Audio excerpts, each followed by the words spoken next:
What's up? This video is going to be on SPIR Global, ticker symbol SPIR. Again, so I just wanted to elaborate on what I missed when I just woke up like 5 hours ago, when the news just broke out that SPIR Global had sold or is in the works of selling or is planning to sell their shipping arm for $241 million, which again is $5, like $5 stock price. So basically they sold that much, right? So now they have $5.80 in just cash value. I can't. It's a $14 stock right now.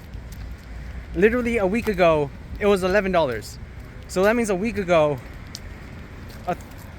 just the part that they just sold off was half of their market cap. Please, I want that to sink into everyone that's watching this. Freaking crazy, right? Now, after thinking about it, there are some things I want to mention. Namely that, so earlier in the last briefing, or in the last, the last public posting that they had, they mentioned that they were in the works of trying to work off a deal with Blue Torch, which is the company that they owed $100 million to. And they were in the works of trying to figure that debt off and try to work something out in order to either postpone their debt or do something with the debt. Well, I'm assuming, which is, this part's kind of bearish for SPIR Global, is that Blue Torch was probably adamant in requiring them to give back that loan of $100 million. Or maybe they had some ridiculous contract where they'd be completely screwed over if they were to continue holding this $100 million debt. So I actually think that this shipping arm that SPIR sold off to, I think it was Kepler or something, I think that's worth more than, and I think that SPIR Global also knows that it's worth more than however much they sold it off for. So they sold it for $241 million. I think we could add maybe even like let's just add 20-30% to it, right? So let's just add 20%, which I'm pretty sure it's worth more than that, but let's just add 20%, so it's worth about $300 million. 300 million. Okay, 280. 280. That was the market cap of SPIR Global last week. Yesterday, I think that was the market cap of SPIR Global. Okay, not yesterday. Yesterday. Yeah. Yesterday, I think SPIR Global was worth that in itself. Because, why do I think that? It's because I think SPIR Global was in a tight position where they either had to just pay it off, like they had to pay off that debt, or they were going to get really bad terms on the contract that Blue Torch was willing to give them. And I think that because of this, they kind of took a hit on how much they were going to sell, how much the shipping arm of SPIR Global was worth. Now, what does that mean for the entire business? So first off, I think that if you look at the other arms, right, you look at the weather prediction, you look at the air traffic control, you look at global security, you look at all those things, I think that we still have, well, let's just say that shipping is really expensive. Let's just say that they sold off, I don't know, half the business, right? Let's just say, like, that's super outlandish, right? Let's just go with it. Just go with it, right? They sold off half the business. So that means that if they sold off half the business, then all these other three arms, which is completely ridiculous to even think of, is also worth about $300 million. That means that right now you have SPIR Global selling at basically book value, right? Now, I was just thinking about all the different types of, like, this is completely excluding growth, completely excluding everything. If we were to just sell the business right now, Peter Platzer was just like, screw it, I'm done, I'm retiring, whatever. Just sold the entire SPIR Global to whatever. He broke it up and then just sold it. I think that's what it would liquidate for. If you were to assume that the shipping was, again, half of their entire business, which I do not think that is true at all. In that case, then you also, let's look at growth, right? I think right now, especially with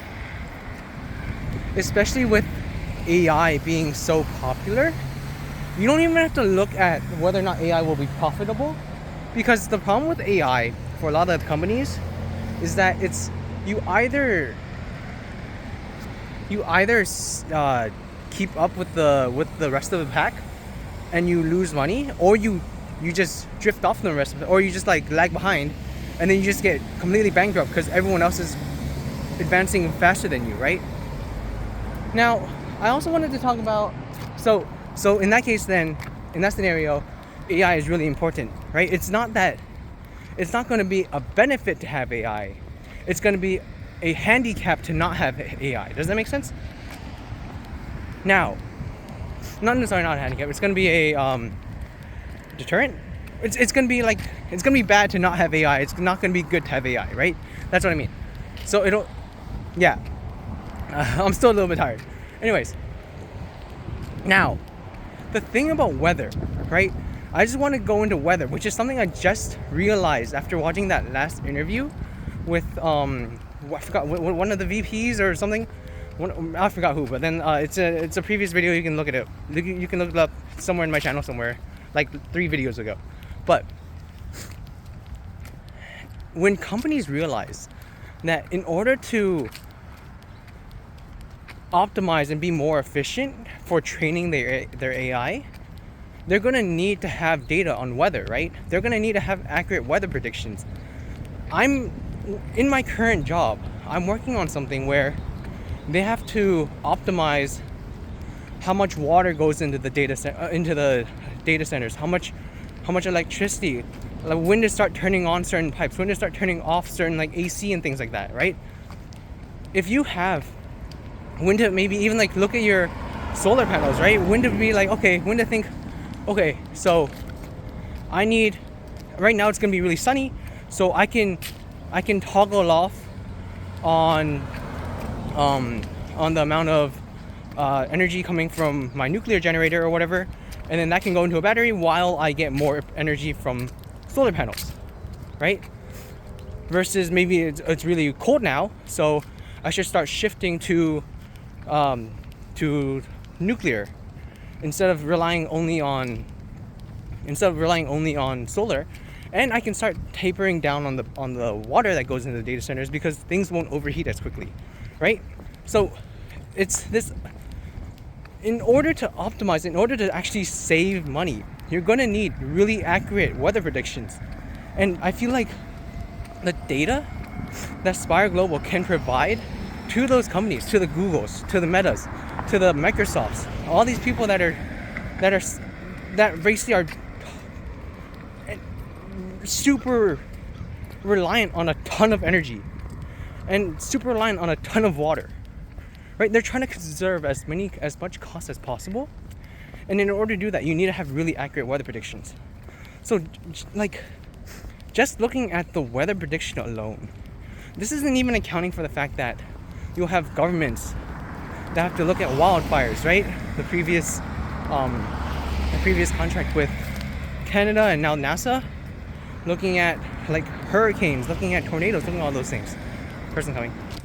My bad. Anyways, even if you don't look at that aspect of the weather, you don't look at the trading, you just look at trying to optimize data centers, which are going to pop up like daisies because of how reliant AI is and how reliant training is on those data centers.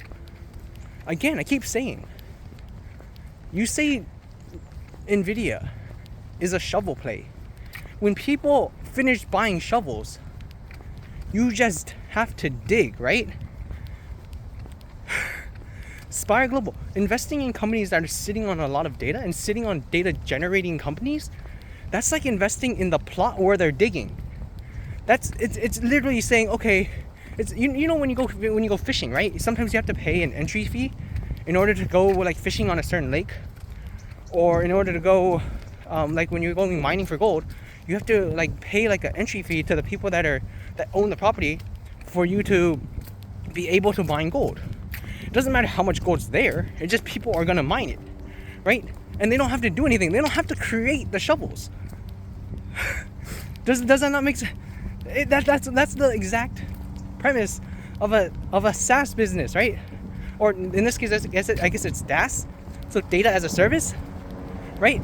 It's you're you're charging people to start digging and to dig, right? You're not charging people for shovels. You don't have to make anything. You're just charging people for the plot of land that they're gonna dig on, right? And then, okay, sorry, I'm just really bullish right now. Of course, as I said before, I think in a way SPIR Global kind of got shafted on having to sell their shipping arm, right? Again, this is all speculation, right? This could be completely wrong and I could be making a clown out of myself, but I think that in a way SPIR Global got shafted. But this, even though they got shafted by this deal that they had to make in order to get rid of this Blue Torch company's debt, it brings them to a much stronger position where they can utilize this $141 million cash injection after the $100 million debt repayment, because they just paid that off. They're going to pay that off, right? So they can utilize that to better market themselves, to add into research, development, all those things, right? And I just think, like, it's $300 million market cap that they just sold basically quote unquote half of the business for that much.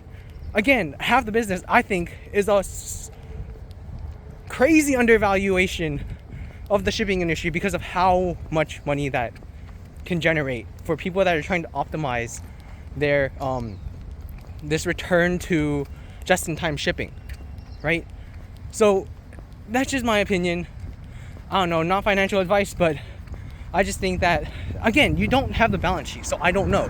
But these are just numbers that I'm basing off of our previous numbers. I know that we had $110 million of debt based off of the March balance sheet that got repaid. They repaid $10 million of it last quarter. So they should only have about $100 million of debt as of before this deal. After this deal, they should pay it off, and now they have $141 million left. And what they do with that, they can just sit and earn interest. If they wanted, because they already have the constellations, they already have all these things that are currently gathering data, right? Again, their moat is the fact that they already have this research in play, and people aren't. I find it. That's the entire moat of most SaaS companies, of any ass company, I call it, and blank as a service, right? So I don't know. I guess I'm just rambling at this point, but it's crazy. All right, have a good day. Bye.